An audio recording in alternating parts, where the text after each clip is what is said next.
Hey guys, it's Rick and Mike, and today we're talking about something extremely sexy, healthcare. Healthcare has dramatically underperformed the last couple of years, and we've seen total exposure in the index has come way down. A lot of news, almost every day you're talking about something healthcare related. So, Mike, what the heck's going on in healthcare, man? It really has been a substantial divergence from the broad market, what we've seen in the healthcare sector, the extent of which we've got a chart to share. Mike, if you're going to throw that up, great. So what we're looking at here, the orange line is going to show the return of the S&P 500 over the last 24 months.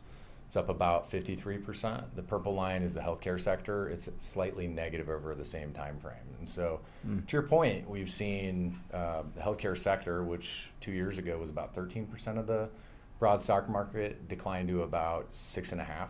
And so, it's been a big change. Yeah. I mean, we got policy and regulatory uncertainty. We've got company-specific weakness. We had United Healthcare's drop off a cliff. CEO resigned, the potential fraud there. CEO got murdered. One of their, that was crazy, wild. We got macro headwinds. I mean, is there much of that? I mean, with macro, people going into more tech-heavy stuff and getting out of the healthcare space, or what do you think? There may be some sector rotation going on, but more broadly speaking, governments are spending a larger portion of their expenditures on healthcare. People are getting older, demographics are such that that's not likely to change anytime soon. So there's been a lot of pressure to reduce costs that are spent on healthcare, and I don't think that's going to change anytime soon. That said, as a result of the divergence in performance between the healthcare sector and the broad market, I think opportunities are starting to present themselves. Yeah, and we've got a handful of names. We're looking at, we got out of Eli Lilly recently. Mm-hmm.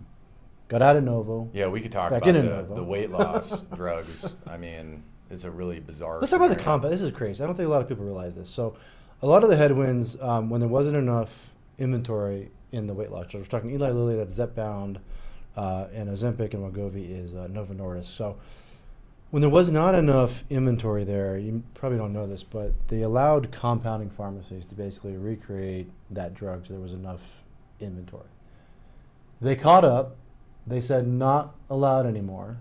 In February. And yet on the last earnings call, what happened? Well, the numbers are pretty staggering. There's about 1 million people that Novo Nordisk estimates in the United States that are using these compounded drugs. Novo Nordisk's patent runs through 2032. So, say compounded drugs, though, we mean not through the company. And I don't think there's going to be a quick resolution to this problem. It's going to be drawn out court process. I wouldn't be surprised if in the next few years we saw something like this go into the Supreme Court. I mean, they're really going to have to establish what the framework is for companies to be able to operate in this space and produce new drugs.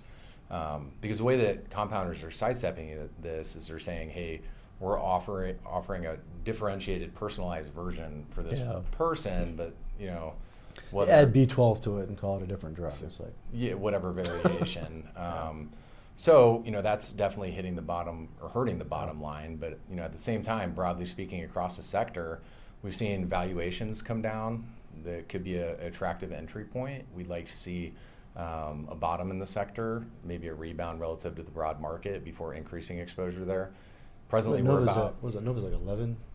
Yeah, the forward PE is about 11, trailing 13. Just for reference, like the MSCI All Country World Index is at about 22 price to earnings ratio. So it looks like a good deal. It's trading at a substantial discount. Now, that doesn't in and of itself mean that it's a great investment opportunity, but I think over the longer term, it definitely can be if you can identify the right way to express your ideas and exposure selectively. Yeah, to be clear, this is a 2-year deal, guys. We're not talking about like who's in office the last couple months here. It's a 2-year deal. So,